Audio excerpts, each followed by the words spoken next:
Hi, how are you all? I'm Brenda. I'm currently 29 and will be 30 in 2 months. I have recently gotten out of a horrible experience related to my husband and his mother. I swear, I used to think that marriage is not that difficult to handle, but boy, was I wrong. Yes, I'm a strong girl since I managed. When I was unmarried, I had my life pretty well and sorted. I had a job as an assistant vet. My life was surrounded by pets, and to be honest, I loved being around them. I loved adventure. I had an old bike belonging to my father. I often took it out for a spin. If my dad didn't have much sentiment towards it, I would have taken it for myself. My dad raised me single-handedly and never made me feel like I didn't have a mom. He is an excellent father, and I'm really lucky to have him. I moved to Chicago, where I got a job as an assistant caregiver to a veterinary clinic. It started very smoothly, and I was picking on the process fast. I met John very unexpectedly. I was very late once and had to take a cab. The cab driver was handsomely single. He is the epitome of a charming boy-next-door trope. He had some bomb-ass features, especially his hair. It looked so soft and silky. He was my type. He was also too smooth with his words. "So, ma'am, where to?" His smile was radiant, and he gave me a cheeky smirk now and then. Sometimes he would lock eyes with me through his mirror. I would blush, but I didn't give any unnecessary signs. "What's your name, if you don't mind telling me?" "Why do you want to know that? Want to take me out or something?" "I mean, I don't mind if you don't." Winks. "Please, you are not my type." "Ouch, that hurt. Well, how about being friends?" "Depends on how you are treating a lady." "I'm just messing around." "Okay then, deal. Do you like Italian? I have a great restaurant in my area. You would love it, I guarantee." "Are you serious about taking me out?" "Well, I love Italian. Sounds great." That day, I was highly energetic at work. My colleagues were very amazed by my grand gestures. There was usually this one dog that annoyed me a lot, but I managed to keep my calm even in that situation. Pauline, my go-to buddy, came skipping towards me. She then gripped my shoulders tightly and looked at me with a cheeky grin. "Girl, what's going on? Am I missing anything? Are you hiding something from me?" "Jesus, get a grip. You scared the shit out of me. Everything's good. I'm just really happy." "Yeah, sure. Is that the reason why you've been spacing out during the case discussion today? What's the source?" Well, I met a really cute cab driver today. His name is John. He offered to treat me to an Italian restaurant today." "Say what now? A cab driver? Bruh." Now, don't judge." "I mean, is he that cute?" "Yes, he is. If I get a snap of him, I'll send it to you. But you better not hit on him. He's mine." "Oh, please, I have eyes on someone else. He's pretty cute too." Winks. That evening, I was picked by John. He was smelling nice and looked so good. I was nervous and fidgety. I mean, it is my first time trying to find the man. He took me to a very beautiful place by a small lake. It was a cozy place and maybe not that posh, but the food was amazing. John's deep brown eyes, framed by thick, expressive eyebrows, are his most captivating feature.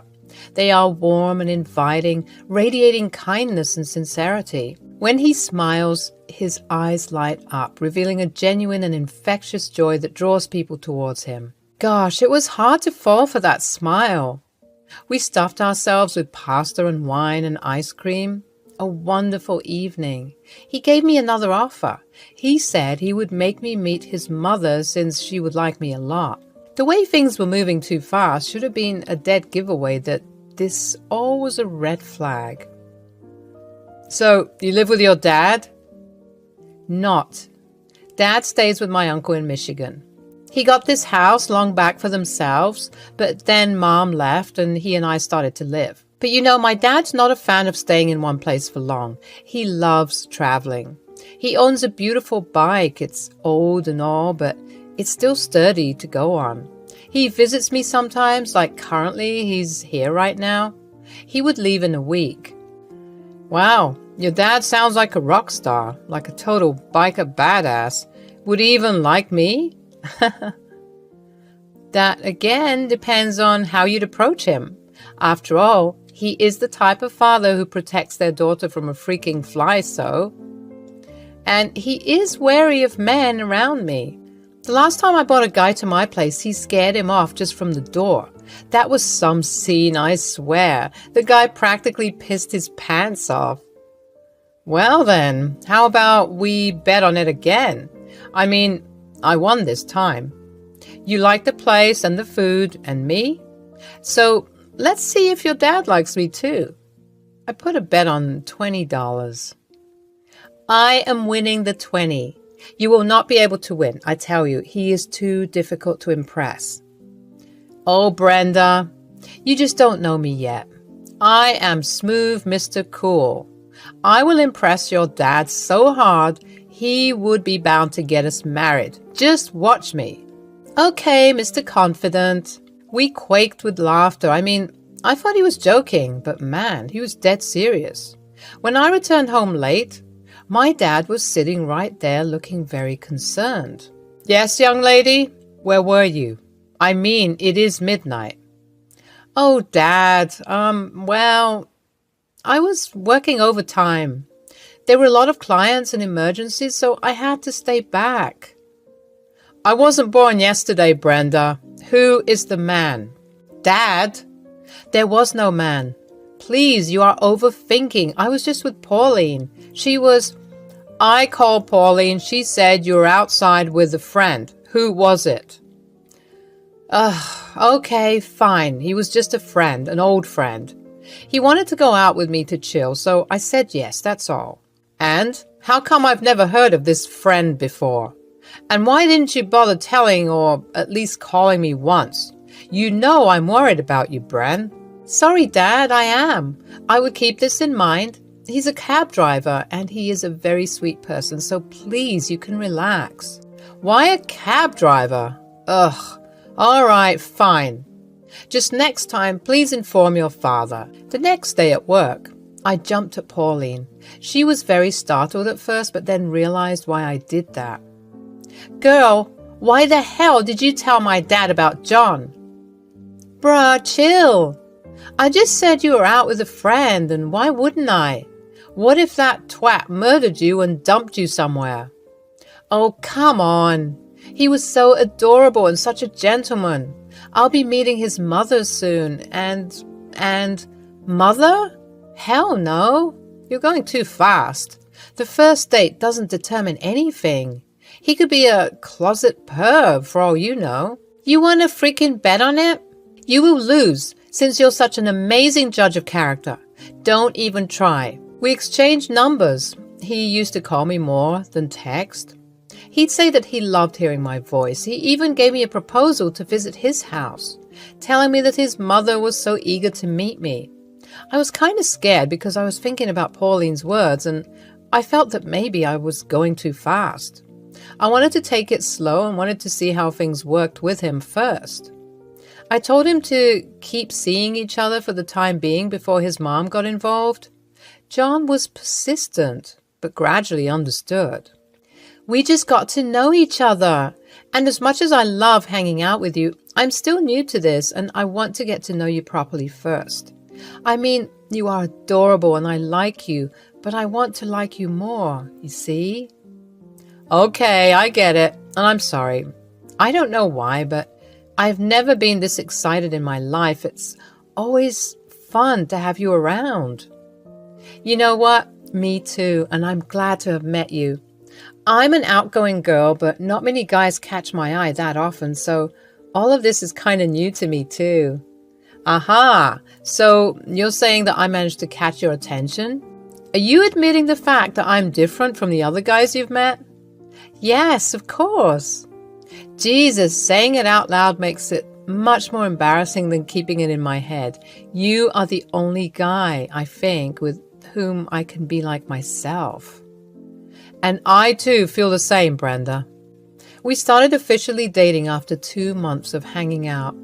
He invited me to a baseball match. His friend was playing as a debutante in the team, and he requested both of us to pay a visit. John was sitting very close to me. He was making it so obvious that he was into me. When I locked eyes with him, he leaned in and planted a soft kiss. That was it. The spark to a forest fire. I was swooning at his charm. He had many friends. He would introduce me to them, and we would drink together and come home late. John would always escort me safely to my place. My dad was always keeping an eye on him every time he dropped me off. The last time he did, my dad stopped and told him to pay a visit for some dinner. Just the three of us. Well, John already made his way to my dad's heart. It is a rare occurrence that my dad invites anyone over to his place. I bet he's eager to win his $20, LOL. My dad and I arranged a nice steak party for John. We had fish, fries, a little bit of rice, and Japanese curry. To wash it all down, we had Chicago's finest red wine. It was a full feast, like a lot, for just 3 people. I wore my prettiest dress. It was his favorite color, violet.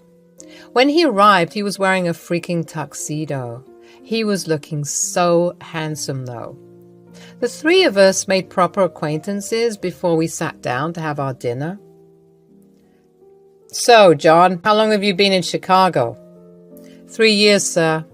I know the city like the back of my hand. Oh, really now? Impressive. And you are a cab driver? Yes, sir. Babe, talk about the time when you hitchhiked a creepy man. The one which was late at night. My dad loves these kinds of stories. Babe? No, Brenda, not yet. Not now. Dad, we're dating, I told you. Yes, I know, but I believe in family decorum. This is not yet welcome in my house. Brenda, your father's right. His house, his rules. You can always call me babe and darling, but not here, okay? That is a good man right there. Now, John, tell me about the story of the creepy man Brenda was talking about. After dinner, when John was about to leave. Well, babe, I guess I owe you $20, right? Oh, nah, I don't need it. I'm just glad I could prove that I'm a very suave gentleman. Look at you, so full of yourself. Bet you feel more cocky than ever. I love you, you know? I love you too.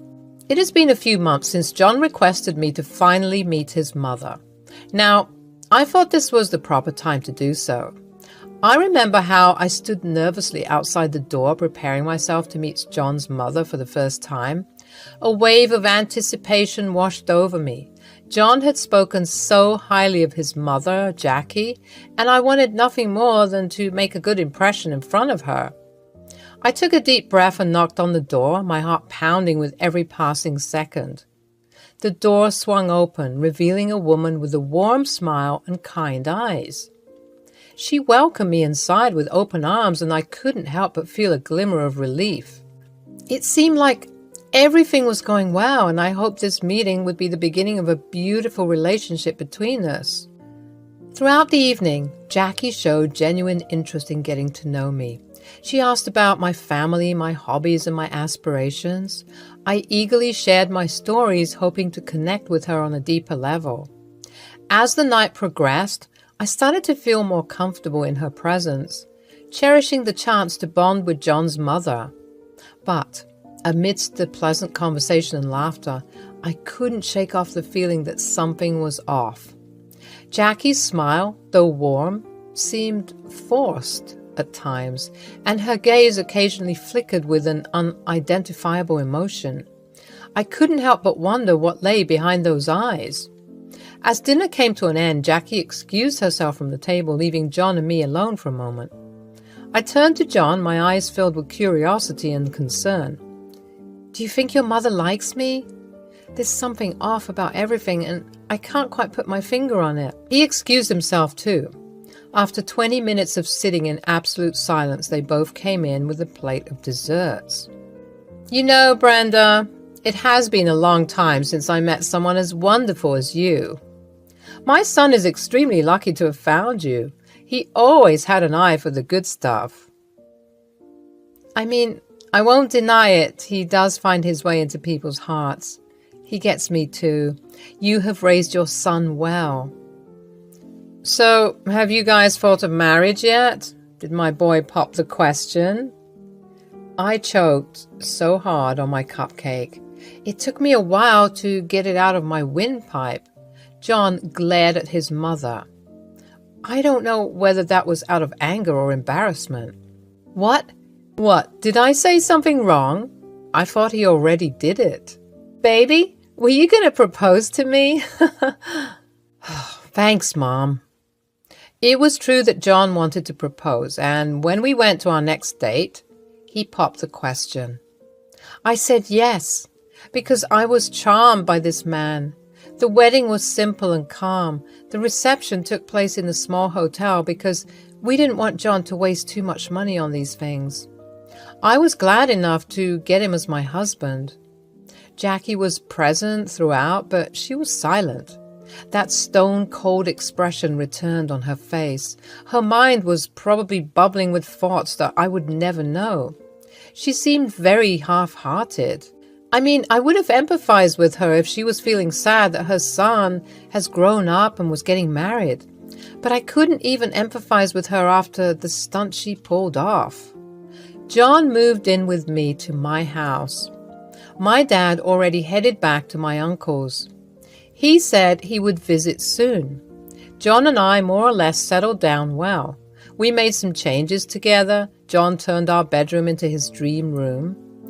I don't mind much because I'm not picky about decor. I got to arrange the living room and a bit of the kitchen. Pauline visited us shortly after getting married. She was extremely ill, so she couldn't come before. It was nice to have her and John get to know each other. Everything felt perfect until things started missing from my house. What do you mean, missing? First it started with my accessories, then my favorite jacket. That was a costly one too. Small things are disappearing now and then. Okay, that's weird. Did you talk to John about this? I did. He kept saying, I probably misplaced it. I mean, help me look for it, but he wasn't too keen. Should I come over and help you out? I am your good luck charm after all. It's all right. I'll deal with it just fine. I probably did misplace it. After all, I cleaned the whole freaking closet. This still didn't give me much assurance as things kept disappearing into thin air.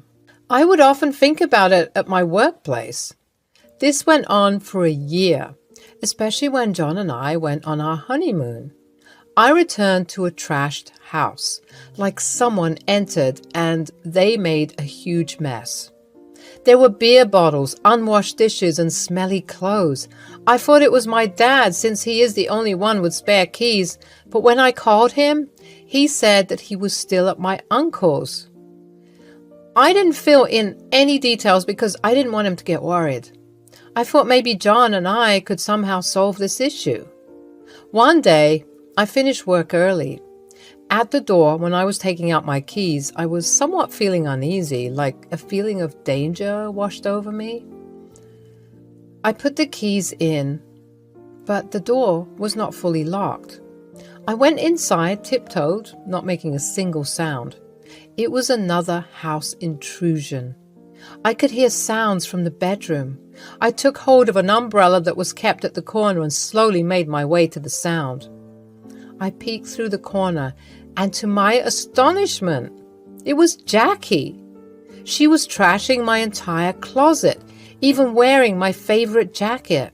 The moment a yelp of protest came out of my mouth, she turned towards me. There you are, the woman who bewitched my son. Do you think you can get away with this? What on earth? How the hell did you get in here? She suddenly lunged at me while yelling. This is my son's house, not yours, you filthy vermin. These are all mine, my things. You don't even deserve this life. The first time I saw those eyes, I saw nothing but filth. She grabbed my hair tightly. I was so scared and hurt. My hands automatically lifted themselves. The umbrella came down on her head. It was not a massive blow, thank goodness, but enough to knock her out. I called the cops and John. Jackie confessed to her misguided intentions, tearfully admitting that her actions stemmed from a deep-seated fear of losing her son. She apologized profusely, recognizing the pain she had caused in our relationship and the violation of our privacy. Her love for John had driven her to desperate measures, but she now understood the gravity of her actions. She was okay and handcuffed. I showed her and the cops my property papers as proof that I was not the crazy one there. The cops found Jackie guilty of intrusion and theft. They also gave me a warning to use weapons carefully on people. John sighed, his face filled with a mix of regret and sadness. Brenda, it's complicated. Jackie has always been overprotective and she couldn't let go of me when we got married. She had this misguided belief that she needed to protect me at all costs, even if it meant crossing boundaries. And you? Are you a child, John? Don't you have any sense of right and wrong? I'm sorry, Brenda. I didn't think this would go that far. The fact that your mother was so sweet and sugar is sickening. Her real intentions were hidden by that pretty smile of hers. I can't take this anymore. While forgiveness wasn't immediate, I recognized that Jackie's remorse and John's stupidity were genuine. We understood that her love for her son had clouded her judgment, and we hoped that with time and healing, we could rebuild the trust that had been shattered. In the following months, we took steps to ensure our home's security and protect our privacy. We changed the locks, implemented a security system, and established clear boundaries with Jackie. I was very much troubled and heartbroken by John's betrayal. I needed some space. I told him that we need to split for a while and that I need to think again with a clear head. John was understanding enough to lend me that. I gave him no access to my place, at least for the time being. My dad came and temporarily moved in till things were less tense. Jackie was in jail for a while. She would be released soon. She too was not allowed to access my life. Well, currently I'm still healing. Things will get better eventually. John has to prove more than he should if he wants to get back in my life. My name's Amanda. I'm 28 years old. My family owns a confectionery business in Seattle, and I've been helping them out ever since I was in my early teens. My parents left the business to me and my sister to run since they were getting old and wanted to retire. It was a fun business to work in, plus my family accommodated me in a nice place to live right above the shop. I was growing up and I wanted to be independent.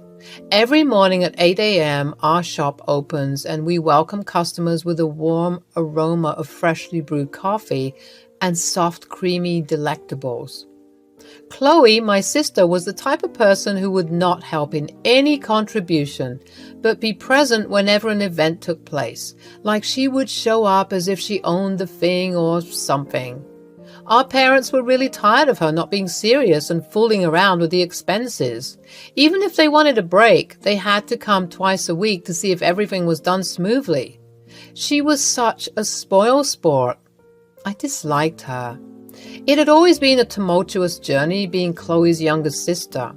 I vividly remember those early years filled with constant bickering and petty arguments.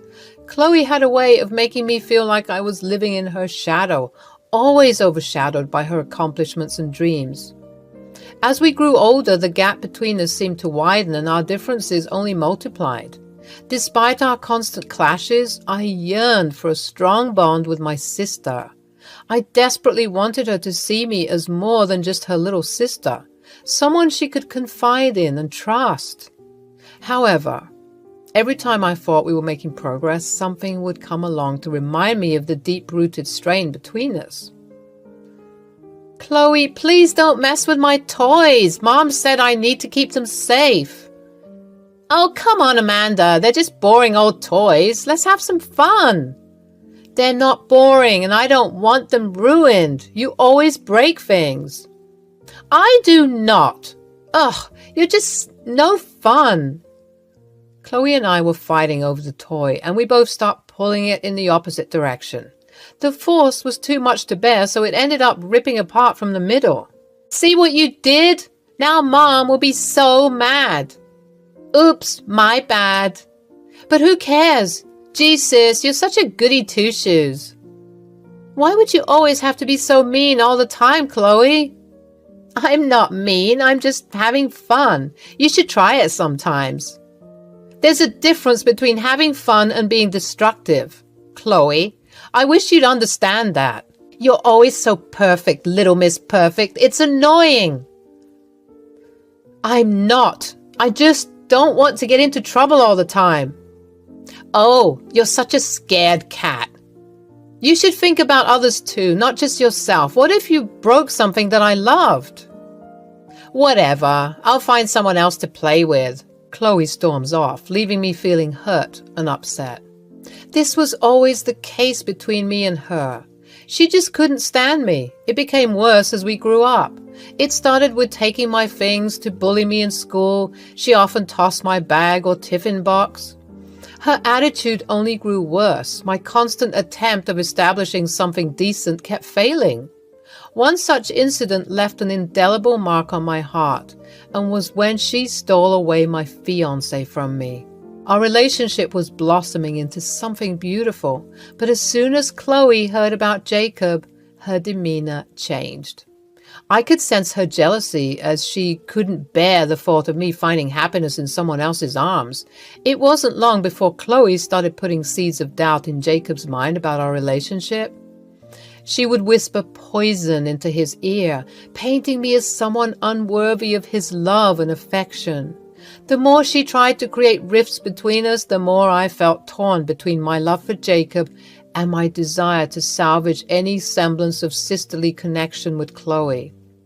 Why would you ever do something like that? What have I ever done to you to deserve this? You always did this. Why? Just why? Oh, little sis, about to cry again. Jacob was dating a sore loser until now. I'll always be the showstopper in your life, Amanda. You can't ever have the good things in life. Besides, have you seen yourself in the mirror? That was my relationship. You had no right to take it away from me. I have given you all the things you desired, all my toys, my friends, my room, my freaking car. You took them all, and you are still not content. You want my fiance too? Oh, will you stop yapping? Your voice is hella annoying, man. Look, Missy, I did you a favor. That guy was never meant to be with you anyway. I mean, if he cheats on you that fast, might as well call it quits. I remember how it all started through a freaking dating app. I had my 26th birthday, and my friends were encouraging me to start an account and search for potential mates. At first, I was laughing about it, telling them that dating apps are absolute trash and only creeps would want to be your soulmates. But every time I finished my shift at work and come home feeling a bit lonely and tired, I couldn't help but think about the possibility that maybe it might be a great idea to check out at least once. One evening, as I sat in my cozy apartment, I decided to give the world of dating apps a try, hoping to find someone to explore this city with. Little did I know that my life was about to change from the most beautiful to the worst way ever. At first, I was getting used to the interface, but then slowly and surely, I was all up and going. I scrolled through the apps, swiping left and right, but none of the profiles really caught my attention until I stumbled upon Jacob's. His profile picture showed a warm smile that instantly melted my heart, and his bio was filled with humor and kindness. Without hesitation, I swiped right, hoping he'd do the same. A few days passed, and just when I was beginning to lose hope, I received a notification that made my heart skip a beat. It was a match. Jacob had swiped right too. Hey there, Amanda. How's it going? Kinda new to this app, so please bear with me. Oh, really? Me too. I just downloaded a few days back. It's so strange how people get matched here. I'm just glad it's you. I really liked your bio and was keen to get to know you. To be honest, I had half expectations that we would match. Oh, come on. Don't underestimate yourself so much. Your profile was very striking too, especially where you added only cat people. I unfortunately have a dog. I hope it won't come in the way. We engaged in a back and forth conversation, sharing bits and pieces of our lives, hobbies, and interests. Wow, your family runs a bakery. That is so freaking cool. I bet the menu is tasty as hell. You're always welcome to try. As the conversation progresses, we discovered shared interests and a sense of humor. I don't know why when people find out I'm an engineer, they would ask me, how many bridges have I built? Like it has happened so many times, it does not feel like a joke anymore. Really? I didn't know that was a thing. Engineering is such a respectful job. You must be really busy. True. It's a pretty decent job with pretty decent pay, but not as exciting as yours, though. I would love to wake up every day to freshly baked pastries. Oh my God. As we continued to chat, Jacob suggested that we meet in person. I felt nervous but excited at the same time. He told me he would love to visit our bakery. He also added if I could manage to save him some glazed donuts since he loves them a lot. I remember him walking into our shop, searching for my face at the counter, and when our eyes finally met, it felt like time had stopped. We greeted each other with a warm side hug, and all my nerves vanished in an instant. I was glad he wasn't catfishing. He looked exactly like his picture, rather much attractive up front. My parents were kind of startled by this gesture. They didn't expect that I would be the one making the move. They welcomed Jacob to spend some time with them after work. Either it was them being overprotective or them being really caring. They decided to stay the whole time when Jacob was present. It was more like a group date, to be honest. The next time we met, we explored the city together, trying out new restaurants, attending concerts, and simply enjoying each other's company. With every passing day, our connection grew stronger, and it became evident that we had found something truly special. Chloe noticed, but she was too full of herself to appreciate anything. Whenever she used to see me with Jacob, she would scream, "Bad choice," or "Ew, gross, take it someplace else." She always had a habit of publicly demeaning me and making fun of me. One day, I got old juju on her by confronting her antics. "Chloe, can you not shut the hell up? Do you always have to make such a scene?" "What? I was just saying the truth. You guys were drooling at each other like some 90s kids drooling at their first candy. If you want to get finicky, love hotels are always available. The bakery isn't your honeymoon." "And since when did you care about the bakery, huh? Who was the one spending all the hard-earned expenses on Jimmy Choos and Chanel? You know damn well that shit's pricey, and still, you are so shameless." "You are not my mother, little brat. I can do whatever I want. It's not just your shop. I have equal rights to this property." "Piss off, sociopath. Jesus, Mom should have left you somewhere." Our parents were so tired of us fighting constantly. They tried to separate us from a very early age, but somehow we always managed to piss each other off. There were times she and I would have fistfights. I know how toxic this sounds, but her behavior was causing a lot of hindrance in our mental health. I started to hate her, but I also felt bad that a chance of potential sisterhood was never happening. To keep my mind off things, I kept my focus on my relationship with Jacob. He owned a really good house. He was an established engineer. He had successful projects and his portfolio was damn clean. When he invited me to his place, I was really scared. I didn't know how his parents would react to me. I mean, their son is extremely talented, and I'm just plain old me running my family business with no talent of my own whatsoever. But it didn't go as bad as I thought it to be. His parents arranged a feast, which I felt was really unnecessary because I eat so little. I could barely stuff my face with food. They were having a conversation while I was trying to keep up with them. More or less, it was a great day. Things started to take a weird turn when Chloe started to seduce Jacob. At first, it started with subtly, light touches on his shoulders or stroking his back gently whenever she got the chance. This happened for a year. Jacob seemed not to mind or feel bothered by this at all, which should have been a red flag. But I thought he was just being oblivious. I mean, he freaking proposed to me. I felt my heart soar as he got down on one knee and asked me to be his partner for life. Through tears of joy, I said yes, feeling an overwhelming rush of happiness and gratitude. I so knew I didn't do the right thing. Don't you think you guys are rushing into the thing a bit? Like, he's not running anywhere. She was sitting at the back of the office of the shop, eating a freshly baked macaroon.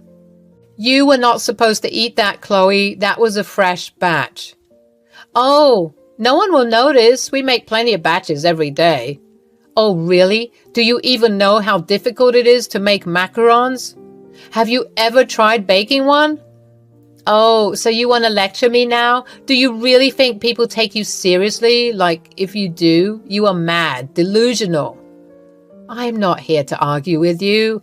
I'm just here to remind you that we can't have fresh batches. That is not professional.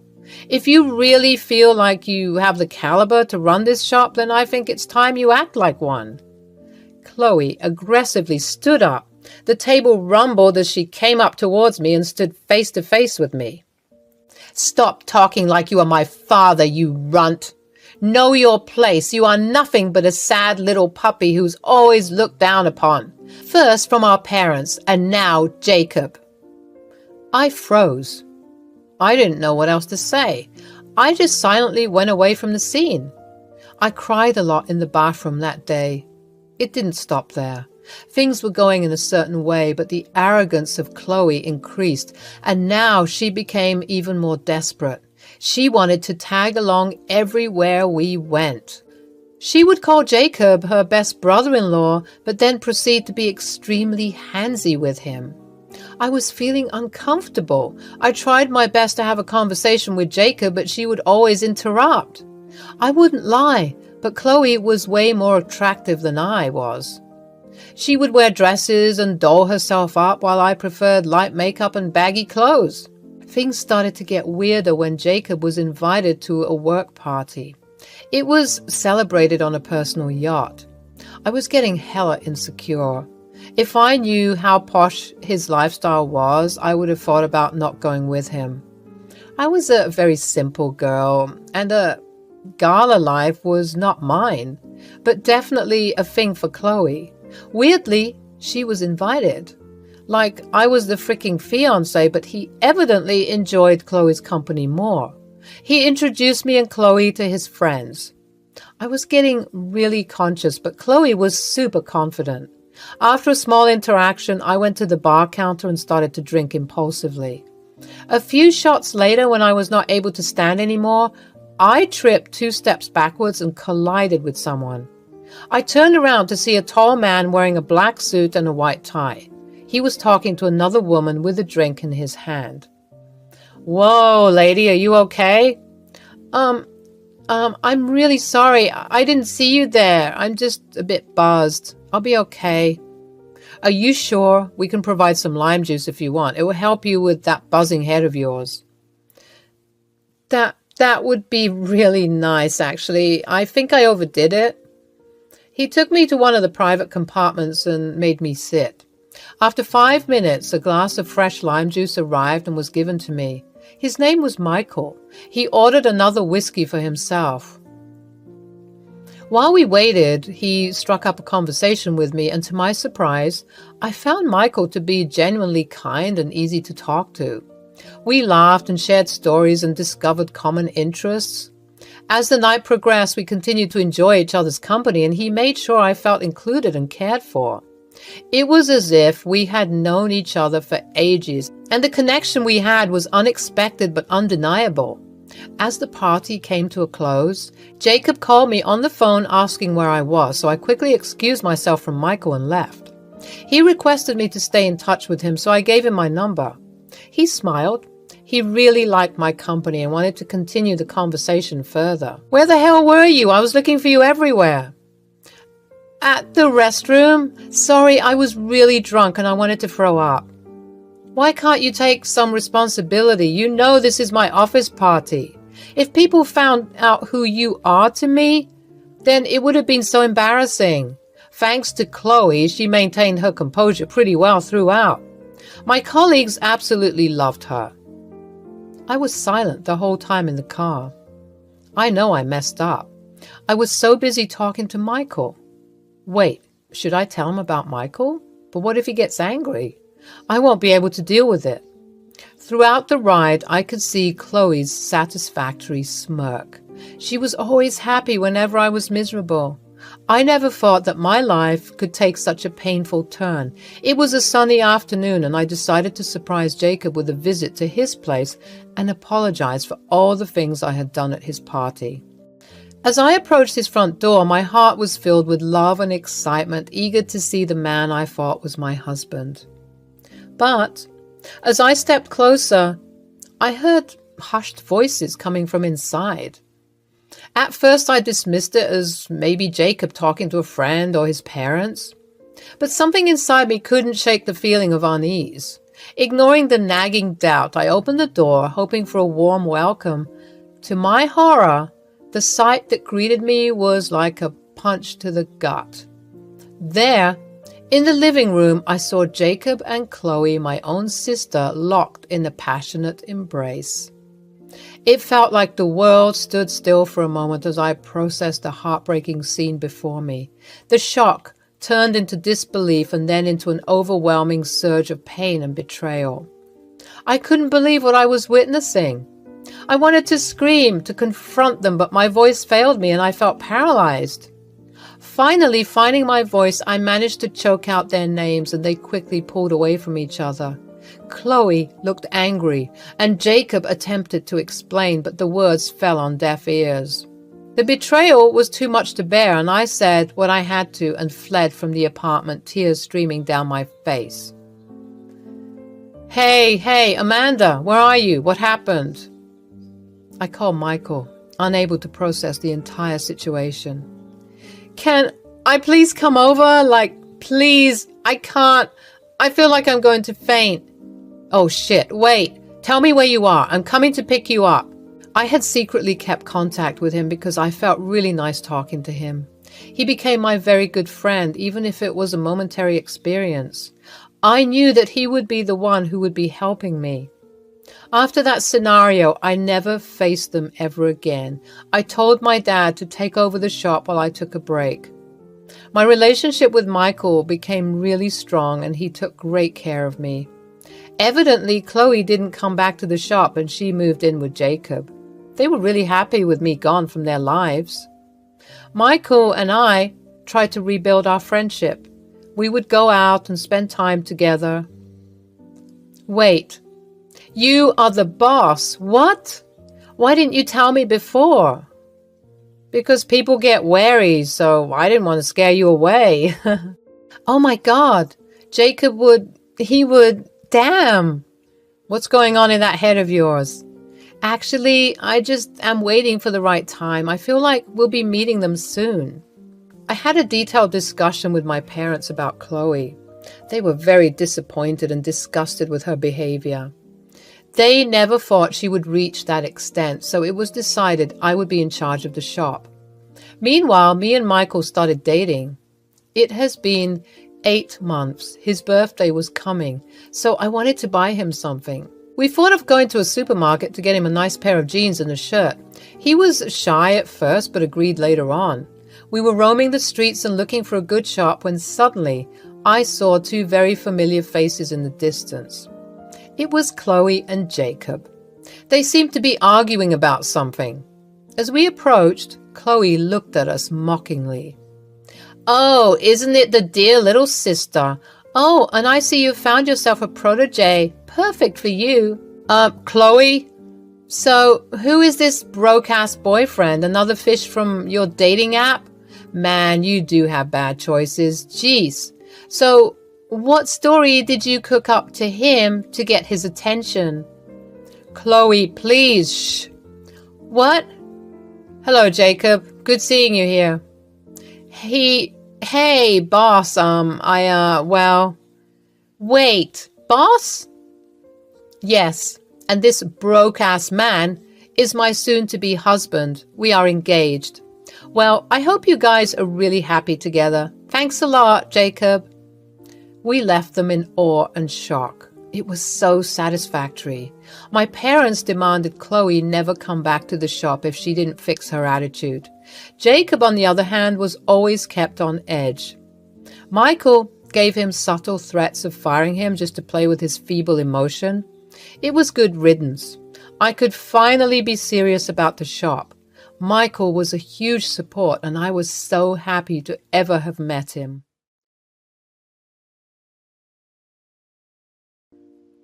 Hello, my name's Chloe, and I'm a 30-year-old cishet woman. I wish I could go back in time and tell 13-year-old Chloe, and basically any little girl, that dreaming of a Prince Charming and an overall picture-perfect marriage with great in-laws is a waste of time. Because let me tell you, it really hit me like a truck. My mother-in-law, Emma, and my husband, Noah, made sure to give me that rude awakening. It all began when Noah and I said our I do's. I had this vision of our families blending smoothly like something straight out of a fairy tale. Oh boy, was I in for a surprise. Little did I know that Emma and Noah would team up to become the dynamic duo of toxicity, always testing my patience and sanity. Right from the start, it was clear as day that Emma, my nightmare of a mother-in-law, was going to be a constant pain in the neck. Me, I avoid drama like it's the plague, so I tried my best to keep things peaceful and make it work. But let me tell you, Emma had a special talent for pushing all my buttons. Man, let me tell you, dealing with her was like walking on eggshells all the time. I never knew when she'd unleash her disapproval on me. I tried everything to win her over, going out of my way to get her thoughtful gifts, hoping it'd bring us closer. But instead of softening her heart, it seemed to make her even more hostile. I still remember her snide remarks tearing down my efforts and making it clear she wanted nothing to do with me, not even if I had the cure for cancer. Her rejection hit me like a ton of bricks each time.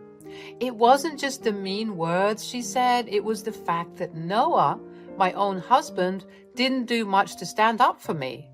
He was stuck in this loop of trying to please his mother, leaving me to fend for myself. It was like a 1-2 punch, dealing with Emma's toxic behavior and Noah's indifference, lack of intervention. I felt so alone in my own marriage, like my voice didn't matter at all in our relationship. I carried the weight of Emma's disapproval on my shoulders every step of the way. It was like a nagging voice in my head just piling onto my anxiety. I ended up always questioning my worth, and it made me feel sick. The toll it took on my mental and emotional well-being was undeniable. All I wanted was a loving and peaceful family dynamic where we could all accept and understand each other, but it felt like an impossible dream in reality. Little did I know life was about to take a wild turn I never saw coming. What happened next was going to challenge me, empower me, and take me on a journey of self-discovery and happiness. But hold on tight, because this ride's going to be a roller coaster full of surprises. Feeling the weight of Emma's disapproval on my shoulders, I knew I had to deal with this elephant in the room. So I gathered up my courage and decided to host a brunch at my place. I wanted to create a safe space to tackle all the underlying issues that had been causing trouble for way too long. When Emma showed up, She gave my home this critical once-over, finding faults in every little thing. "Oh, I see you've redecorated again. It looks like dog crap. Aren't you embarrassed? I know I would be." I gotta tell you, I tried my best to keep calm and focus on what really mattered. It was time to gather my courage and get to the heart of the matter. So with my voice shaking, I politely confronted Emma and asked her straight up what her problem was. I was hoping for an honest talk, but boy, was I in for a surprise. As soon as I asked, Emma's face twisted with anger. She exploded like a volcano, throwing insults and shouting at me with a tone that would make the devil himself squirm. Her words hit me like a slap. Not only did she attack my character, but she also spat on my dreams and belittled everything I tried to do. It hurt so bad, and I couldn't hold back the tears anymore. At that moment, I realized that confronting Emma would only ever make things worse. Her intentions weren't about resolving anything. They were all about her insecurities and need to control everything. It was a tough truth to face. It shattered my hopes of having a happy, smooth relationship. If this was some random girl I was friends with, best believe I would have cut her off a long time ago. But this was my mother-in-law. There was no escaping this. I just couldn't take it anymore. I had to get away from that emotional assault. So I excused myself from the table, tears streaming down my face. Emma's words kept echoing in my head, just dampening the mood entirely. In that vulnerable moment, I couldn't help but wonder if anything could ever bridge the gap between us. I had no clue that hitting that breaking point would trigger such a huge change within me. From feeling down in the dumps, a newfound strength started to grow. I was dead set on rewriting this story, reclaiming my self-worth and finding a path that embraced who I really am. After that terrible incident, I made sure to steer clear of any unnecessary run-ins with Emma. I thought maybe if I kept my distance, we could avoid another blowout. But no matter what I did, Emma was hell-bent on keeping her toxic behavior going, even from afar. She started bombarding me with these awful text messages, each one meant to tear me down further. And let me tell you, even though I was set on becoming a stronger person, those insults really got to me. I couldn't just shake them off, especially not overnight. The stress and anxiety they caused were eating me up, and it felt like I was stuck in some never-ending nightmare. I was desperate for support, so I turned to Noah, hoping he'd have my back. I poured my heart out, telling him all about Emma's relentless attacks and how they were messing with my head. But man, his response was not what I expected. Noah pretty much brushed off my concerns, acting like they were no big deal. He just said to ignore it and not let it bother me. It was like he couldn't understand the emotional toll it was taking on me. Feeling like he didn't get me at all left me even more hurt and alone. It felt like I was fighting this battle all on my own. Come on, Chloe, you're so sensitive. I know my mom can say some less than nice things, but seriously, you should grow a backbone. He acted like my feelings were no big deal, and it hurt so much. I thought he'd support me, but instead he just undermined what I was going through. I felt so alone and frustrated. We got into this huge argument about it. I tried explaining how much Emma's behavior was messing with me, but he couldn't take it seriously. He kept telling me to just brush it off and not make a fuss. I even told him that dealing with his mom's constant attacks had pushed me to the point of needing anxiety meds again. But he didn't seem to get it. To make matters worse, he even threatened to leave me if I couldn't handle his mother. It was like a stab to the heart, playing on my fear of being alone. I felt stuck in this toxic cycle where my well-being was sacrificed just to keep the peace in our relationship. Months dragged on and I was still silently putting up with Emma's toxic behavior while Noah turned a blind eye. It was exhausting and emotionally draining, and I felt so isolated. But then one day, as I was cleaning the house, I stumbled upon something that changed everything. I found a list of debts that Emma had piled up over time, and it hit me that maybe paying off her debts could be a way to finally bridge the gap between us and find some peace.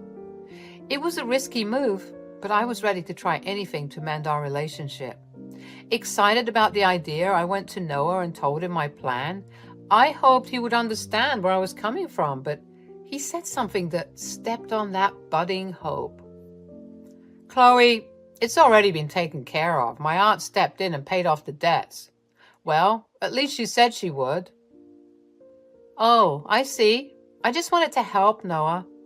I thought this could be an opportunity to show your mom that I'm willing to go the extra mile.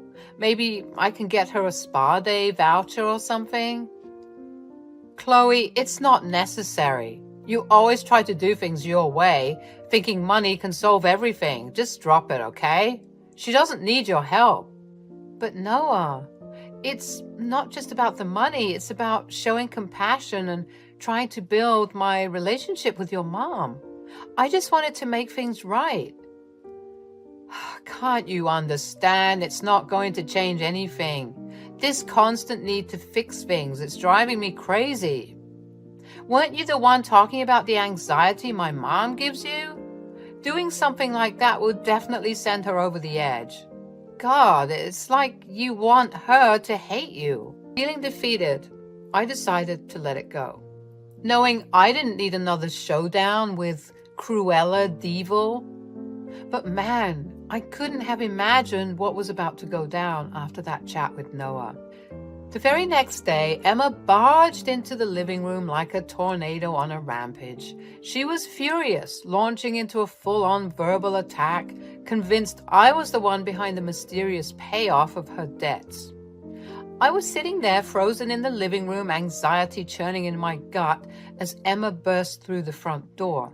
The fire in her eyes was impossible to miss, and it was all aimed right at me, because I couldn't even say a word.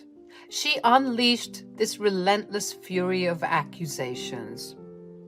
"So, you paid off my debts, huh? Who do you think you are, meddling in my affairs? You think you're Bill Gates or something? I never wanted a penny from you." Confused, I began to explain myself, but she wouldn't let me speak. "Don't try and defend yourself now. You think I'm stupid? Noah sent me a text last night saying she paid off all of your debts. I knew it was you because you always had a knack for doing crap like this, but I've had enough of you." Noah then appeared in the doorway, startled by the commotion, and asked what was happening. His face showed a mix of confusion and concern. "What's going on here? Why are you so upset, Mom?" She was shaking with rage. I thought the vein in her forehead was about to pop. "Your wife here thinks she can play savior and pay off my debts without my consent. I won't tolerate this blatant disrespect. She thinks I'm some charity case? Well, she's got another thing coming." I tried to speak to defend myself, but Emma wouldn't hear any of it. "Divorce her now, Noah. She's nothing but trouble. I won't have her meddling in our family affairs and ruining our lives any longer."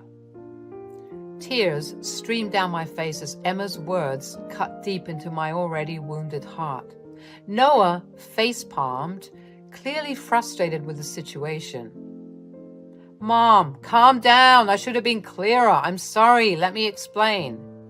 Emma didn't even bat an eye at Noah's desperate pleas. She was completely consumed by rage and went on a rampage, smashing anything in the path. The whole situation felt so melodramatic and overwhelming. Right then and there, it hit me hard. No matter how hard I tried to fix things, Emma's deep-seated hatred for me seemed impossible to overcome.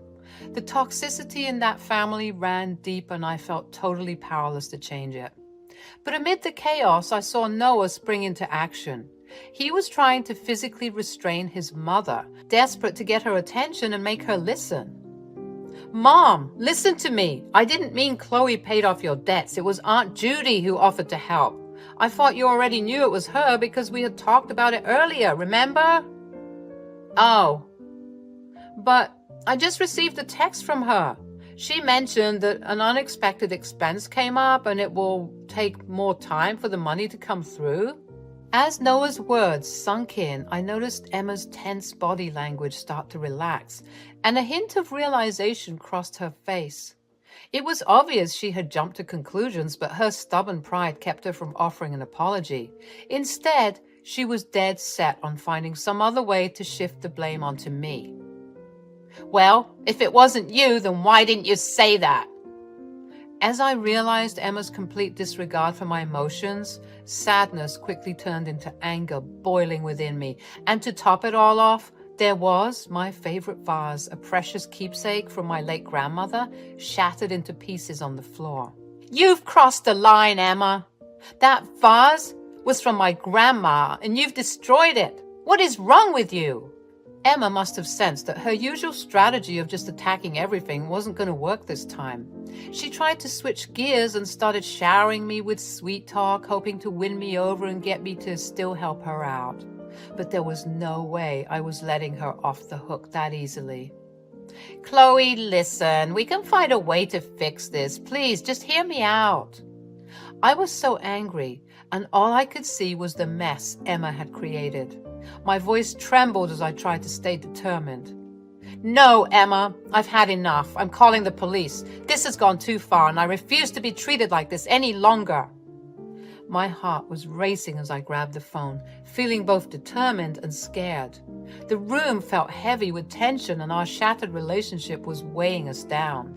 With my hand shaking, I dialed 911, knowing it was the only way to stop the chaos that had taken over our once peaceful home. Noah and Emma tried to talk me out of it, their pleas ringing in my ears, but I knew there was no going back now. I had made up my mind, and I was set on finding safety and peace. "Hello. There are people in my house causing a disturbance and distress. I need them to be removed from the property immediately." As I told the authorities what was happening, Emma tried to act all sweet and innocent, attempting to regain control of the situation, but it was so fake. "Chloe, please, let's talk this through. I know you have the means to help me out of this predicament. Think about how it would benefit both of us." "Emma, I gotta be real with you. I can see how desperate you are, but I'm not going to give you a single dime. You've treated me like garbage and caused so much hurt. And now, all of a sudden, you want my help because you're desperate? Nah, that isn't how it works. Remember how you wouldn't even look my way before? Now you think it's cool to waltz into my house and wreck my stuff? You've got some serious issues, and it's high time you face the music for what you've done. Professional help might be a good idea for you. You can't just get away with everything. Consequences are coming your way." Noah interjected, his frustration mounting as he sided with his mother. "Chloe, you're being unreasonable. Can't you just see how much stress this is causing everyone? Just give her the money and let's move on. And call off the police too. That was so uncalled for." "Unreasonable? Noah, you are such a dirtbag. You only care about yourself and you always disregard my feelings. I won't allow myself to be manipulated any longer. And yeah, I might have wanted to help your good-for-nothing mother once upon a time, but I see now how foolish it was for me to even hold her in such a regard." That room was like a pressure cooker. I kept on yelling at Emma and Noah to get out. You could cut the tension with a knife, and it was clear that our relationship was in pieces. Noah was begging me to back down, promising that he would start listening to me and that things would get better between us, but I couldn't ignore the truth. It was too late for that. Noah's desperation was boiling over, and he was getting more and more worked up and aggressive, wanting to intimidate me into submission. It scared the hell out of me, and I knew I had to get out of there before things got even uglier. So without thinking twice, I ran for it, just wanting to be safe until the police arrived. As I dashed away, my neighbors started coming out, curious and concerned about all the noise. One of them asked me what was going on, as they'd heard the commotion from their homes. It felt like a lifeline knowing they were there to support me through this chaotic mess. "Please, you have to understand, my husband and mother-in-law have made me fear for my safety. She's been aggressive and destructive. I've already called the police. Don't worry, Chloe. We've got your back. We heard everything. They need to be held accountable for their actions. Absolutely. We'll tell the police everything we witnessed. You shouldn't have to endure this kind of treatment. It happened so fast. And then suddenly those flashing police car lights lit up the whole street. I felt a mix of relief and nervousness knowing help was on the way. The officers arrived quickly and started asking questions, paying close attention as my neighbors and I spilled the beans about everything that went down. It was like giving them a full rundown of the whole situation. Having the police there brought a sense of order to the crazy scene in my house. Their professionalism and authority gave me a bit of hope that things might finally be handled properly and that I could finally get the safety and peace of mind I was desperately seeking. Ma'am, we're here to ensure your safety. If you're comfortable, could you provide us with a statement about what transpired? Of course, officer. I just want to feel safe in my own home. They've caused so much distress and I can't live like this anymore. So there I was, spilling all the juicy details to the police officers, and let me tell you, they were fully tuned in. Their expressions turned all serious as I shared what had gone down, and it felt good to know they were taking me seriously. It was like a weight had been lifted off my shoulders. Before you knew it, the cops marched over to Noah and Emma, and they weren't messing around. They gave them a stern warning and told them to cooperate and come along peacefully to the police vehicles waiting outside. It was like a scene straight out of a movie, and I couldn't help but feel a sense of justice finally being served. Chloe, please call off the police. We can work this out. It's too late for that, Noah. I've endured enough. It's time for the law to intervene. My neighbors were there for me, supporting and encouraging my decision, and even urging the police to take action. It meant a lot to have their solidarity and care during such a tough time. With their support, I felt stronger and more determined than ever. After cutting ties with Noah and Emma, I finally felt a sense of relief. Their toxic influence was gone and I could breathe freely again. Each day felt brighter, filled with a newfound peace that I hadn't experienced in a long time. No more living in fear and uncertainty. It was my chance to rebuild, heal, and create a life that was truly mine. News spread quickly in the neighborhood, confirming my suspicions. Emma's financial situation took a hit, and her home got repossessed because of Aunt Judy's broken promise. It was a clear reflection of the destructive path she chose. Despite the turmoil, Emma still tried to reach out to me, maybe seeking help. But I knew better than to fall for it. I took legal measures to protect myself and got a restraining order against her, ensuring my safety and peace of mind. As time went on, I focused on my healing journey.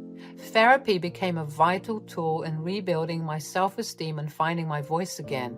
Supported by friends and neighbors who stuck by me, I rediscovered my strength and resilience. The unexpected benefit was that my anxiety decreased significantly.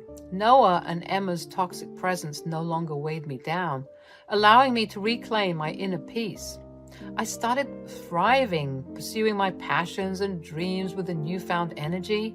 Gone were the days of living in fear. I embraced my true self, valuing my worth and refusing to settle for anything less than love and respect. The healing journey wasn't over, but I celebrated the progress I had made. Life continued, and I welcomed new opportunities surrounded by genuine connections and the sense of belonging. The scars of the past began to fade, and I grew stronger, knowing that I had survived and come out wiser on the other side. I grew up in a middle-income family. While my parents both worked decent jobs, they had 6 months to feed, i.e. my parents themselves, me, and my 3 siblings. So needless to say, we did struggle a little bit. Hand-me-downs were the norm for us, and so were frozen and cheap meals. The only reason we even managed to own a house was because my grandmother had left the house in my dad's name. We lived in a pretty good neighborhood where families belonging anywhere from the middle to high income lived. The house next to mine had been empty for a couple of years after I was born, according to my parents, until a new family moved in. They had a son of the same age as me. He was the only kid in the neighborhood that was my age, so even though we didn't end up going to the same school since he was homeschooled, my parents and I made the effort to get the both of us to hang out more. His parents were more than welcoming of me and often invited me over. As time passed, the boy, John, and I became the closest of friends. John remained homeschooled for his entire schooling years, and his only interaction with someone his age was me.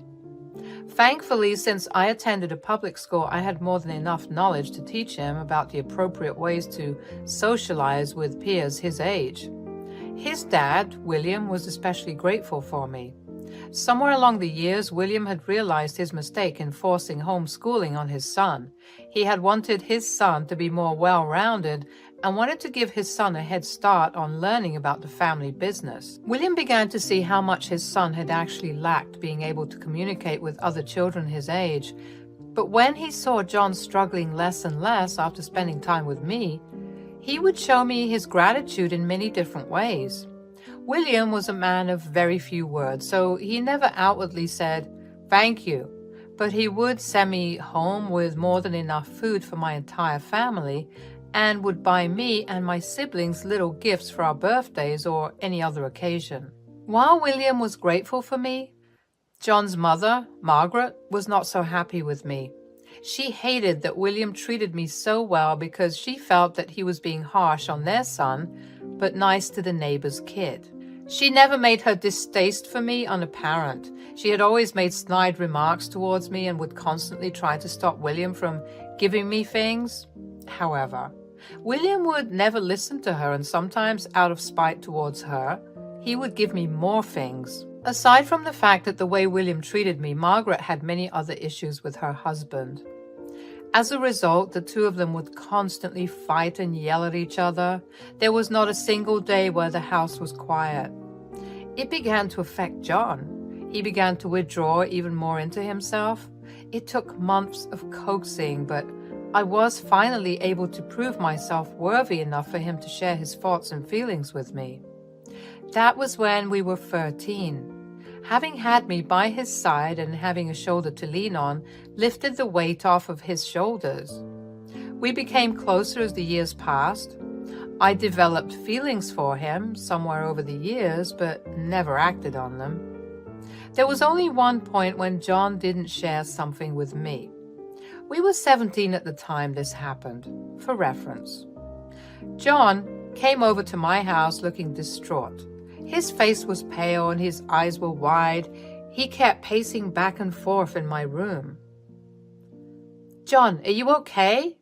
You seem really distressed. You know you can talk to me, right?" "I know that, but this is something I don't think I can tell you." "You don't have to tell me everything, but if you're comfortable, just tell me a bit about it. You know that talking about what's upsetting you always makes you feel better. It's just my mother and I had a huge fight. I reached a breaking point with how she treated my dad. I snapped at her, and she said something really hurtful. That's why I'm so upset." "Oh man, I'm so sorry that happened. Do you think you could tell me what she said?" "It's really painful. I don't want to talk about it." "Yeah, that's okay. Family can be complicated, but remember, no matter what, they're still your family. You shouldn't let your anger ruin your relationships with them. Take time to process your feelings." "Yeah, I guess so. Thanks for listening, Maria.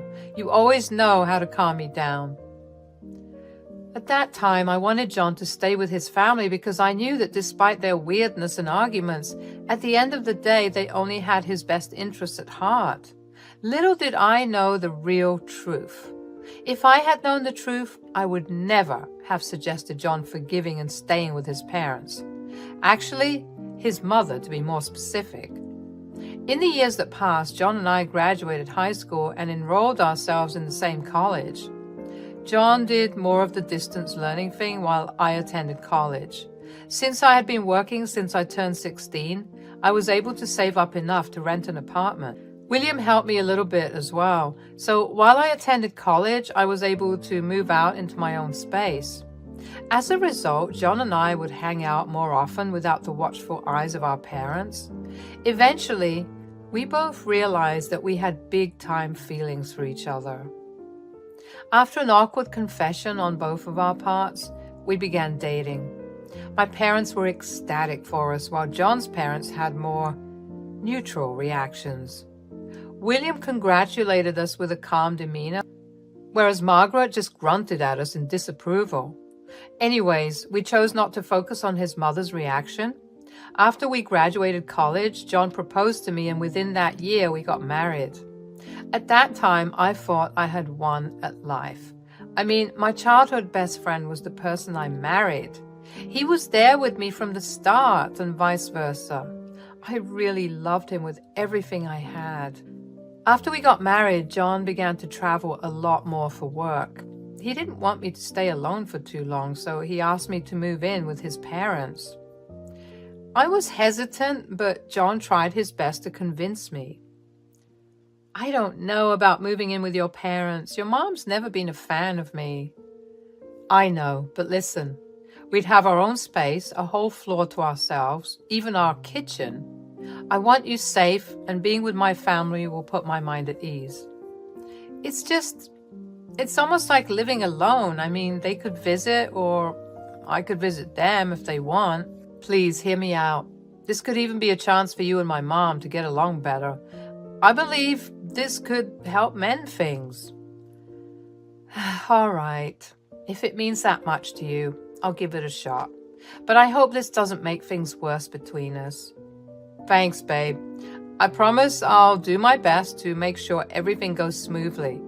I knew that his reasoning made no sense, but I accepted his request, and only because I wanted him to feel better when he wasn't near me. The fact that I would have some privacy made me feel better. Plus, if anything happened, my parents lived right next door and I could crash there. In the next month, the both of us had moved back in with his parents. However, I quickly realized that John hadn't been completely honest with me. You see, I wasn't going to be alone in the house with his parents. I was going to be alone with only his mother, Margaret. Whenever John went out on a business trip, he did so at his dad's command. William made John go take care of businesses at a different place while he, too, was away on business. This meant that I was stuck living under the same roof as the woman that hated me for days or even weeks. Thankfully, Margaret never really did anything much to me. She would make a rude comment here or there, and the worst would be when she would purposely have no food made for me, after specifically asking me what I wanted to eat. I would usually be too tired from work to care, so I would either whip myself up a quick meal or I would order in. Anyway, as long as I stayed in my room, nothing significant happened. That was until one day John called me and asked me to search through his office for a file. He wanted me to scan the contents of the file and send them over to him. I had to rummage through his messy drawers for that file, but while I was looking for it, I felt something off with one of the drawers. I felt around it a little more and noticed that it felt a lot more hollow than the others. I realized that the drawer had a false bottom. Now, I know that it's wrong to snoop, but my curiosity got the best of me and I managed to open the false bottom. There was one file. I couldn't help but wonder what was so important and such a big secret that John had to hide it in his office drawer. I didn't know if Margaret would have been snooping around, so I walked over to the door and looked around. Before shutting the door and slightly locking it, I opened the file. My heart raced as I read the contents of it. In the file was a paternity test between John and William was not John's father. I was shocked. I did not know how to react. I mean, how could John have kept such a large secret from me? John was the spitting image of his mother, so I never thought to question his paternity. I couldn't help but wonder if William knew.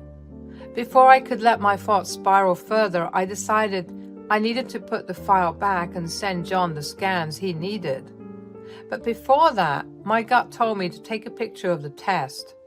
Once I had done that, I hurriedly put everything away and managed to find the file John wanted. I sent him the scans and quietly retreated into my room. I spent the next few hours trying not to dwell on the new information I had just learned. I wanted to talk to John about it, but I felt like that was a conversation I would rather have in person. Just as the tension in me began to ease, Margaret knocked on my door. I told her to come in, and I was immediately greeted with a scowl as she entered my room. "Yes, how can I help?" "Spare me the act. I know you found out about our secret." "What are you talking about?" "Don't play games. I saw the false bottom of John's drawer open. I know you read the document." "Fine, you got me. But tell me, does William know?" "Ha ha, William. That old geezer doesn't know a thing. If he did, we'd be on the streets. All he ever wanted was an heir. I was lucky enough to get away with the fact that John wasn't his kid only because John is a spitting image of me." "How could you deceive him like that? After all he's done for you?"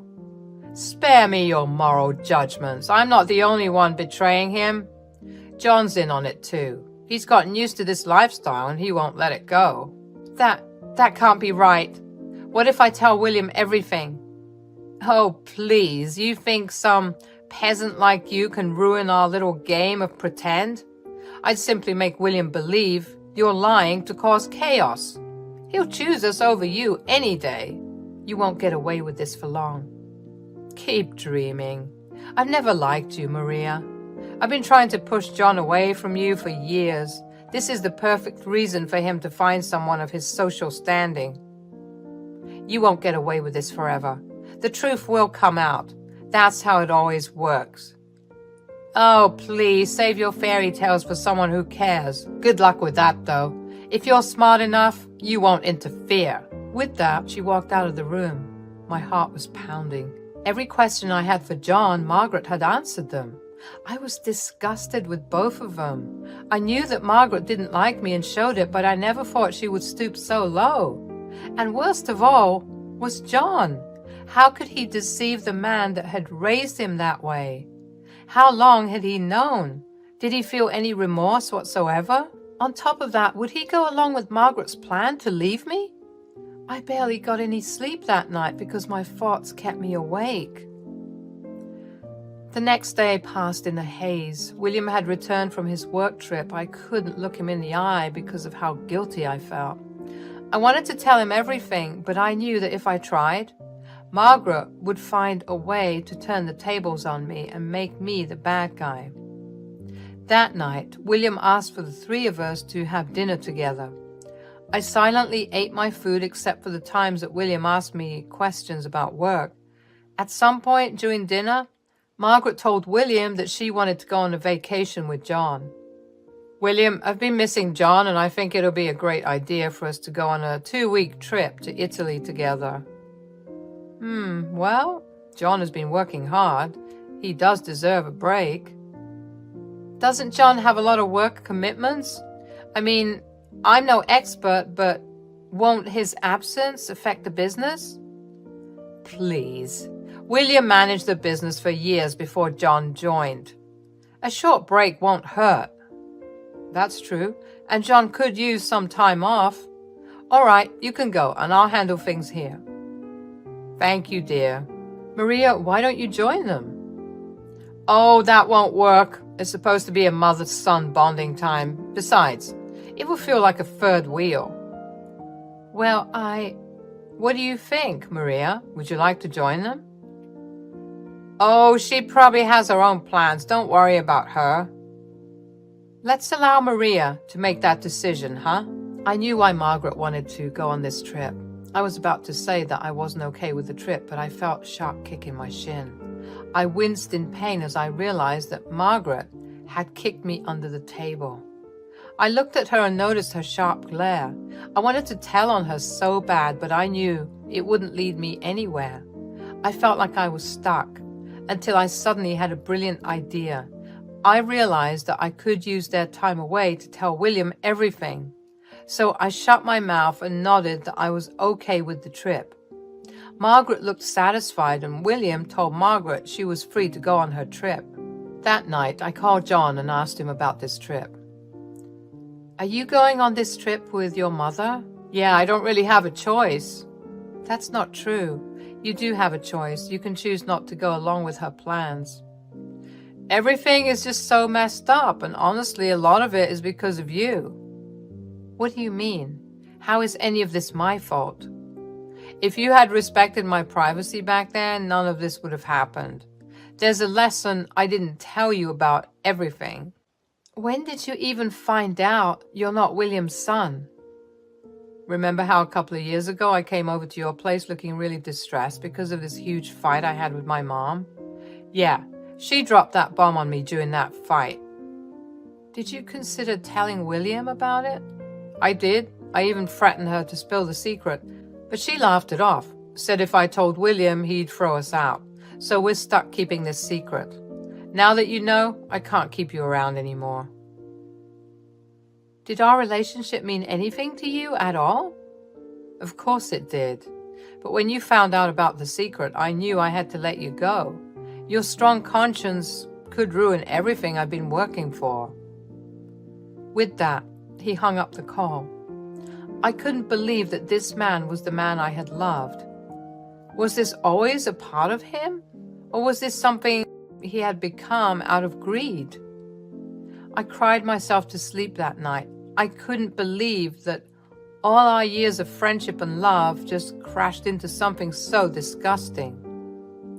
How could he let go of me so easily? I had treated him like he was the most precious thing to me, while I was just something that could be easily thrown away to him. I woke up the next morning fully ready to take revenge. John had returned home that morning and silently packed his bags for his vacation. He and Margaret were set to leave in the afternoon. I didn't spare him a glance. My heart hurt, but I knew I was doing the right thing. William had gone on another short business trip for the next 2 days, so I had to wait for him to come back for my plan to start. After John and Margaret left, I busied myself by looking through their stuff. Not surprisingly, the false bottom in John's drawer was empty. I couldn't find the file anywhere. I guess Margaret must have gotten rid of it.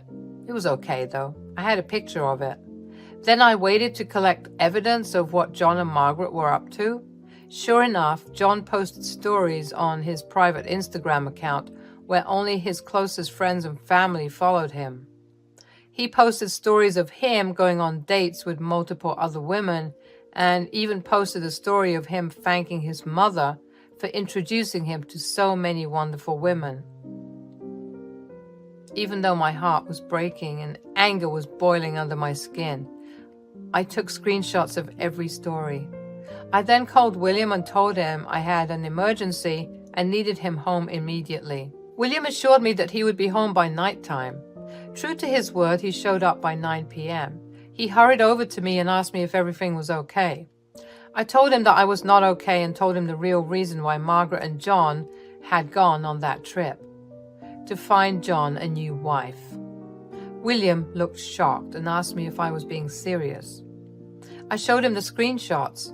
William's shock turned to anger and disgust. William stuttered as he asked me why they would do this. I told him that I had something important to tell him, but I needed him to sit down for that.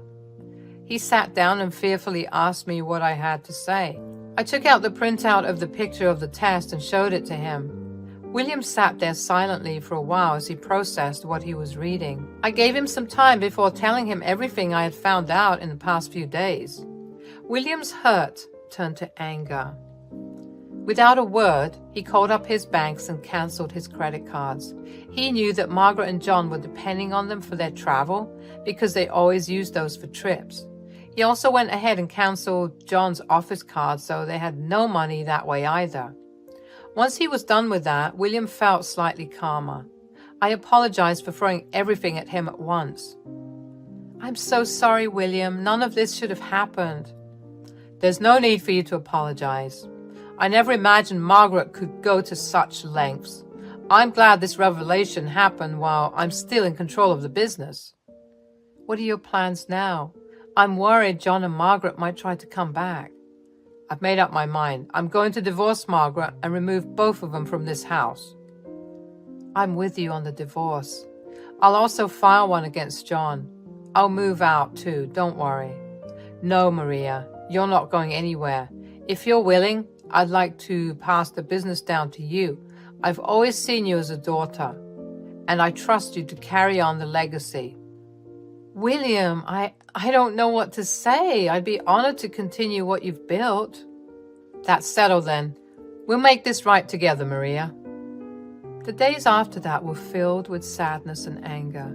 William filed for divorce, and so did I. Margaret and John tried contacting us, but neither of us picked up the calls or answered the texts. William had managed to pull some strings and managed to get both of us restraining orders against Margaret and John. When the calls got too annoying, I finally picked up. "What the hell did you tell my dad, Maria?" "I haven't said anything to him." "Then why are his cards cancelled and our numbers blocked? What have you done?" "I didn't tell him anything. I just showed him the proof." "That's impossible. I burned it all." "Not everything. I had enough evidence. I took a photo of the document you thought you destroyed." "You're heartless for doing this to us." "Huh. You're the heartless one. You and Margaret chose to keep this secret from William. You have to face the consequences of your actions. You're tearing our family apart." "No, you're doing it. It's the truth that's finally coming out. It's time to take responsibility." I hung up the call and blocked John and Margaret. In the weeks that followed, William and I sent our divorce papers to our respective partners. William had all of John's and Margaret's things packed and put away in a storage facility. He gave them 1 month to show up and take their things, or they would have to pay to keep their things in the facility. I quit my job and began focusing on working with William. It was hard for both of us to forget everything that had happened, but we knew that at the end of the day, we still had each other. I began to enjoy work, and the benefits I got from working with William were only a bonus. So that is my story. Thank you for listening till the end. I hope that no matter what life throws your way, you always remember to do what's right, because you never know how life will reward you. Hi there, I'm Flora, a 37-year-old woman who has gone through a lot in her life. I was thinking about some of the most defining moments of my life the other day and remembered this incident. So I thought I'd share it with all of you. Let me introduce you to my husband, Phil. Phil and I share a deep love and understanding. We've always been there for each other through thick and thin. Despite the challenges we've faced, we've grown stronger together. I've never believed in the concept of a perfect marriage. There's always something that causes trouble in the relationship, you know? Well, for me, that something was Phil's mother, Mabel. Ever since I met her, I could tell Mabel didn't like me.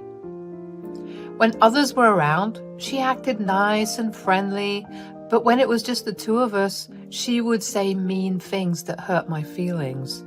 It was draining and always made me feel really small. Mabel's words felt like sharp knives. She would often tell me that her son deserved someone better than me. She would make fun of my achievements, saying they weren't good enough. Mabel even made hurtful comments about my looks. It seemed like she enjoyed putting me down one insult at a time. All those hurtful words made me doubt myself and my place in Phil's life. I felt like I was not good enough for his love. To protect myself, I had to find ways to deal with the situation. I reminded myself that Mabel's hurtful words were because of her own issues and insecurities, and not because of anything I did wrong. I tried my best to stay calm when I was around her, even though it was difficult.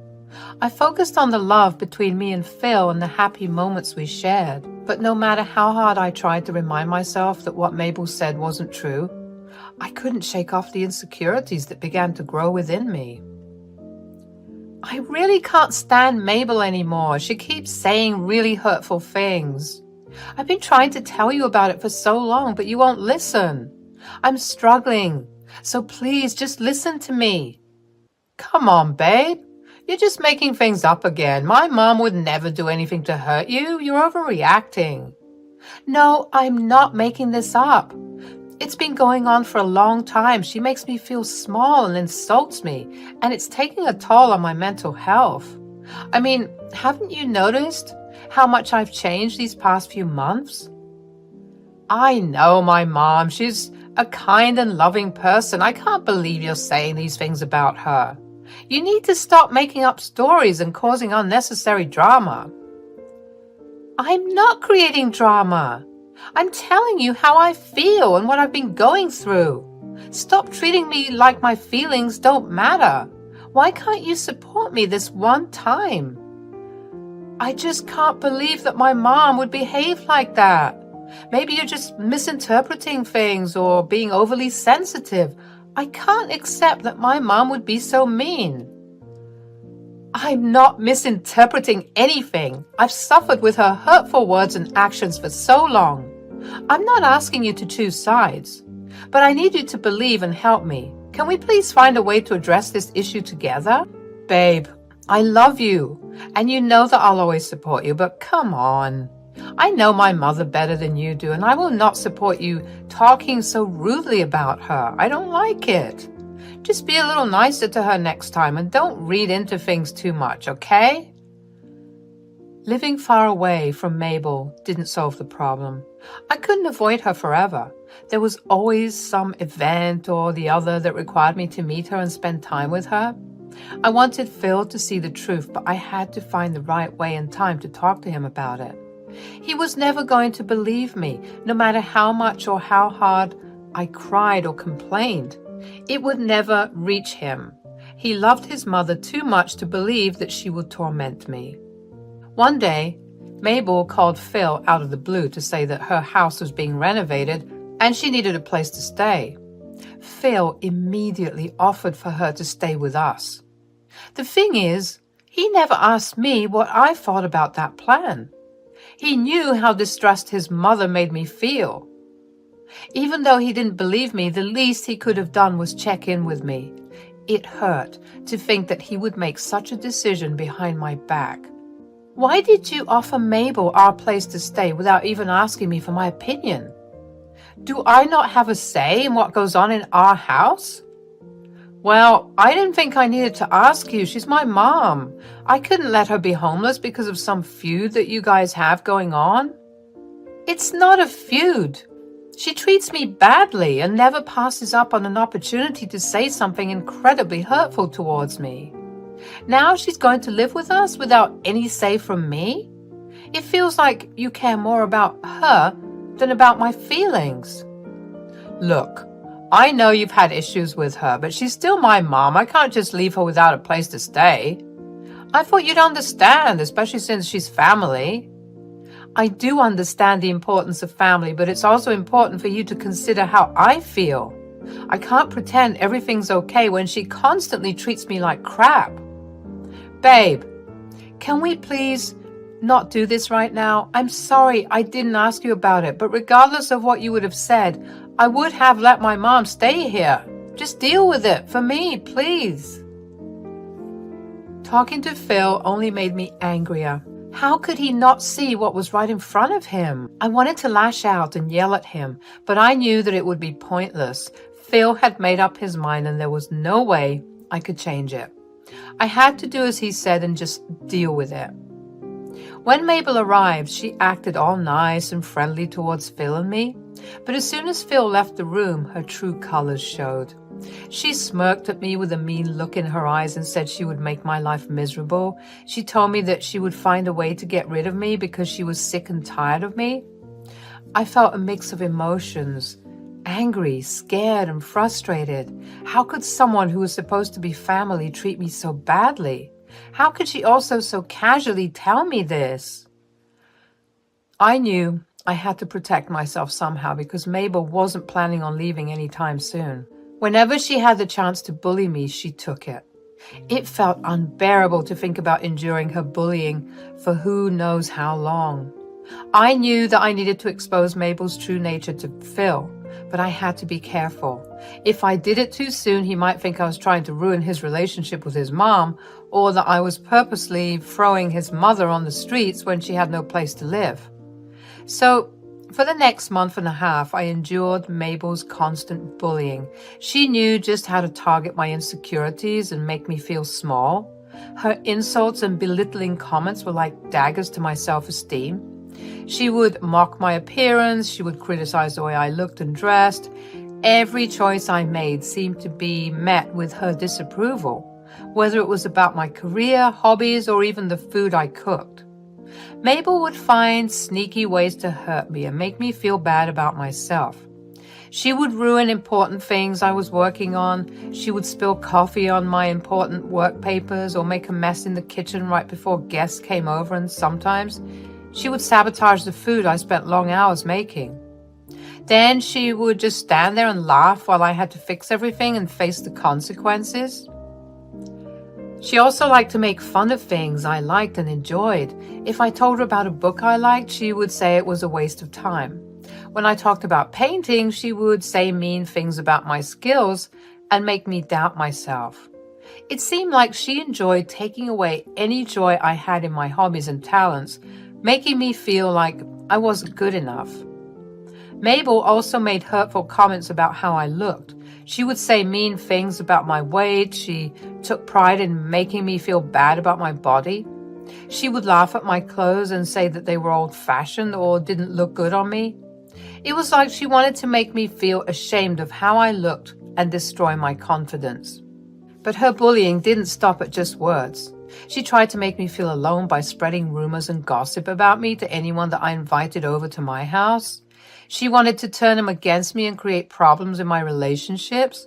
It was like she wanted to control everything and see me suffer. The entire time she had a smirk on her face.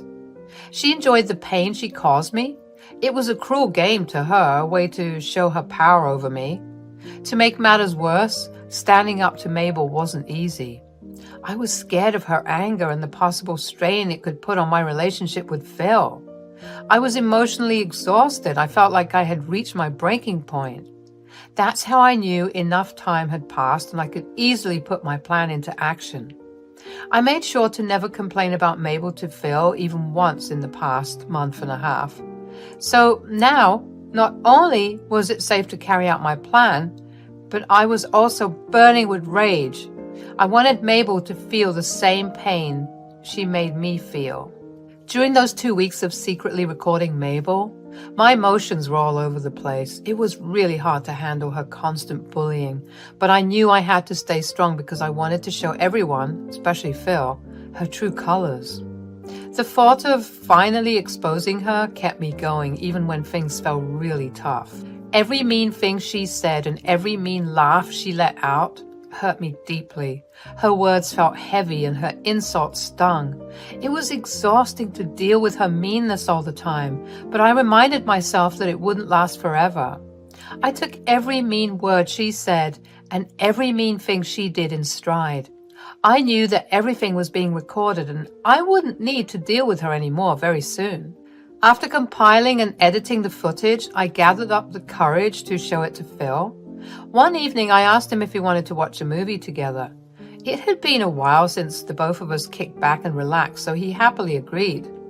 As we sat down, I started playing the footage of Mabel's hurtful actions towards me. Phil was confused and shocked. He watched with growing horror the way his mother treated me. He asked me to explain what I was showing him. Finally, I had his attention, and it was my chance to explain. Do you see what I've been trying to tell you about for so long? I've not been lying or making things up. I've been dealing with her antics for the past 2 months while you've been happily unaware of everything. It was bad enough when she didn't live with us, but when you let her live here, I swear, babe, I wanted to leave. I had no idea. I thought you were just making it up. Why would I make it up? What would I get by making up silly stories? I don't know. I don't know why I never believed you or even heard you out. I guess I just didn't want to believe that my mother could be so cruel. I'm so sorry for not believing you and neglecting your feelings. Your mother is a monster. I hate to break it to you like this, but she really is. You've seen the evidence now. Do you see how much I've been hurting? Yeah. I feel so guilty for not standing up for you. I should have heard you out and at the very least attempted to find out if what you were saying was true. I'm truly sorry, babe. Thank you for finally believing me. If you didn't, I would have lost my mind. So it means a lot to me. Of course. I'd have to be a special kind of fool to tell you that you were lying when I just saw with my own eyes how my mother has been treating you. I want to make it up to you. Tell me what I can do to make it up to you. I'll do anything, I promise. I want Mabel out of our house. I can't bear to live with her any longer. I would completely agree with that, but I still don't want her to be homeless. Her house is still undergoing renovations and we don't know when it will end. Fine. How about we work out a compromise? Compromise? Yeah. I want you to get the name of the renovation company that's working on Mabel's place. I can definitely do that, but why do you want to know about that? I don't know, but my gut is telling me that Mabel is lying about it. Why would she lie, though? Did you just not see how happy she looked while tormenting me? Right. You're right. I'll get you the information. Just please forgive me. I'm sorry for what I did to you. It's okay, baby. I'll need some time to get over the things that Mabel did and said to me, but I'll be fine. And more importantly, we're fine. The next day, Phil casually chatted with Mabel during breakfast and found out the name of the company doing her renovations. I decided to take matters into my own hands and contacted the company to check on the progress. To my surprise, I learned that the renovation had actually been finished 2 weeks ago, and they only had to work on one room. That meant that she did have a place to stay but chose to come and live with us. If I was angry before, then I was furious when I found out that Mabel had lied to us. She purposely stayed over at our place just to torment me. I immediately told Phil about this discovery, and he too got really upset that Mabel had lied to us about her living situation. He promised me that he would talk to her about her lies and how she treated me during dinner. When it was finally dinner time, I anxiously waited for Phil to talk to Mabel about her bullying. But nothing had happened. I assumed that he would talk to her after we were done eating. After we finished eating, Phil offered to take our dishes in, leaving me and Mabel alone in the dining room. As Mabel began to say mean things to me and I had reached my breaking point, I couldn't take her bullying anymore. That's enough! I've had it! I will not tolerate your attitude anymore. I want you out of my house. I never want to see you again. How dare you? This is my son's house and you have no right to kick me out. Let me make one thing clear. This house is in both Phil's and my name. Do you know what that means? I have just as much rights as Phil to decide who lives here. Like I care. How dare you speak to me like this? I will make Phil throw you out of the house. You'll learn your lesson then.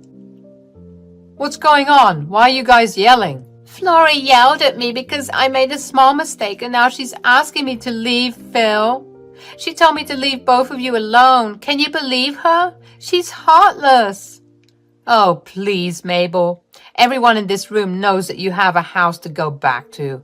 Your renovations have been completed for a while now. You're just here to make my life miserable because you enjoy doing it. She's lying. You know, I would never do anything like that. You know I don't have a mean bone in my body, Phil. This can't keep going on. I'm sorry, but Phil, you have to choose. I can't keep living with someone as heartless as her. So, me or her? Phil looked wildly uncomfortable. He hated being put on the spot, but this was the perfect time for him to show me who his loyalties lay with. If he chose Mabel, I would walk out of the house and never return to him. I hated to see him in a position where he felt so uncomfortable, but it was necessary for me in our relationship.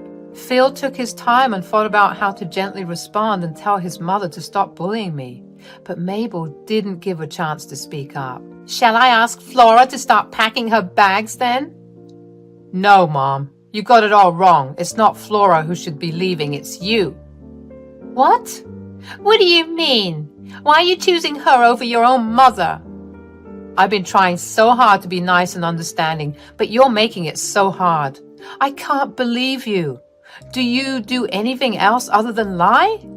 You've lied to me about not having a place to live and about Flora being mean to you. But Phil, you know I would never do such a thing. Flora is just exaggerating and making things up. You know how delusional she can be. Enough! You are not allowed to speak of my wife that way. I've seen and heard enough evidence to prove that you've been lying to me. I know the truth now. Flora has suffered enough, thank you. I want you to leave. But, no buts. This is not how we treat each other. I can't allow you to continue bullying Flora, disrespecting my relationship with her. You need to leave by tomorrow morning, and for everyone's sake, never come back. The following day, Mabel left our house reluctantly, still trying to argue her case, but Phil and I stayed firm with our decision. We no longer wanted her negativity or lies in our relationship. Even after she left, she kept trying to get in contact with us, but Phil and I decided that it would be best if we blocked her everywhere. Looking back on our journey, I feel relieved and like I've become stronger as a person. Phil and I have become even closer as a couple. The wounds from Mabel's hurtful words slowly but surely healed, and now our marriage is thriving without her toxicity. If you're going through something similar, remember that you deserve love and respect. Don't let anyone make you doubt your worth. Reach out for help from people who care about you. It's never too late to take a stand and take back your power. Let this story remind you that love and trust should always be at the center of your relationships. Phil and I have a strong foundation of trust and support. Although it's been a while since this incident, we're excited for the future because we know we can face anything together.